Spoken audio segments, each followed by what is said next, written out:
మేషరాశి వారికి ఈ వారం బాగుందని చెప్పొచ్చు. ఆర్థిక వ్యవహారాలు బాగుంటాయి. ప్రతి విషయాన్ని సౌమ్యంగా వ్యవహరిస్తారు. వివాదాల జోలికి పోరు. పని భారాన్ని తగ్గించుకోవడానికి ప్రణాళికలను రూపొందించుకొని ఆ దిశగా విభజన చేస్తారు.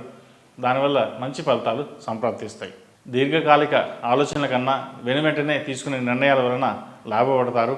ఈ వారం కూడా వ్యాపారంలో లాభాలు కనిపిస్తున్నాయి. ముఖ్యంగా బ్యాంకింగ్ వ్యవహారాలు ఈ వారం ప్రాధాన్యతను సంతరించుకుంటాయి. వృత్తి వ్యాపార ఉద్యోగాలలో నైపుణ్యాన్ని ఆసక్తి కనబరుస్తారు. ఉన్నత ఉద్యోగ ప్రయత్నాలు చేస్తారు.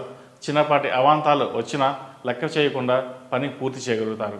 కుటుంబ వ్యవహారాల కన్నా వృత్తి ఉద్యోగాలే ఎక్కువని ప్రాముఖ్యతనిస్తారు. ఖర్చులు తగ్గించుకోవడానికి చర్యలను చేపడతారు. మిత్రుల నుండి విశేష సహకారం లభిస్తుంది. ఆర్థిక వ్యవహారాలు రహస్యంగా నడుచుకోవాలని నిర్ణయించుకుంటారు. విద్యార్థులకి ఈ వారం అనుకూలంగా ఉందని చెప్పవచ్చు. విద్య మీద శ్రద్ధ చూపించడం ఎంతో ముఖ్యం. వ్యాపార, విద్య, ఉద్యోగ విషయాలకు సంబంధించిన చేసే ప్రయత్నాలు ఫలిస్తాయి. కుటుంబంలోని పెద్దలతో కలిసి స్థిరాస్తి వృద్ధిలో తీసుకురావాలన్న విషయాలపై సమాలోచనలు సాగిస్తారు. మానసిక ఊరటను కలిగి ఉంటారు. ఇతరుల విషయంలో తలదూర్చవద్దు. ప్రయాణాలకు, విద్యా విషయాలకు, కోర్టు పనులకు, ఆధ్యాత్మిక కార్యక్రమాలకు ఖర్చు చేయవలసి వస్తుంది. ఆరోగ్య విషయమై ఆహార నియమాలు తగు జాగ్రత్తలు పాటించండి. విద్య, సాంస్కృతిక కార్యక్రమాల కొరకు చేసే దూర ప్రయాణాలు ఫలిస్తాయి. విదేశీకి సంబంధించిన ఉద్యోగాలు, సాఫ్ట్వేర్ ఉద్యోగం, విద్య మొదలగు విషయాలు విజయవంతమవుతాయి. విలువైన వస్తువుల విషయంలో, నగదు, అవసరమైన డాక్యుమెంట్ విషయంలో జాగ్రత్త వహించాలి. డ్రైవింగ్ చేసేటప్పుడు కొంత జాగ్రత్త అవసరం.